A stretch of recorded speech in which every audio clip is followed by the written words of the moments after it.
LTFRB sa Davao nag-iinspeksyon sa mga school services. Ang detalye mula sa ating kasamang si Peng Alinyo ng Radyo ng Bayan Davao.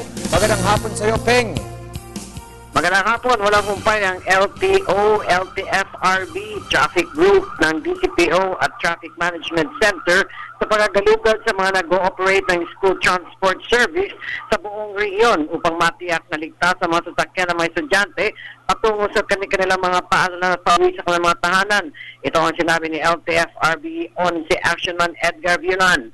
Anya sa darating na Lunes, kasabay ng Oplan Balik Eskwela, ay puspusan nilang gagalugarin ang lahat ng mga STS mula sa mga pribado at pampublikong paaralan kung ang mga ito ba ay sumusunod sa itinakda ng patas para sa kaligtasan ng kanilang mga pasahero tulad ng paglalagay ng safety belts, grills, mga bukas na mga sasakyan o paglalagay ng STS na kulay dilaw at ito ay nakarehistro. Samantalang umarangkada na rin ang presyo diskwento caravan ng DTI ngayong araw na ito.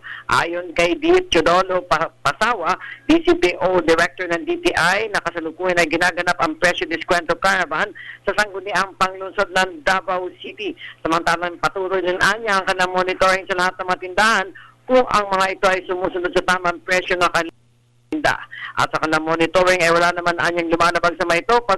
Pagbagkos, marami pa anya sa mga malaking tindahan ang may mga promosyon at napakamura ng mga paninda sa buong Region 11. Para sa telebisyon ng Bayan, Peng Alinyo ng Davao City, Radyo ng Bayan Davao, nag-uulat.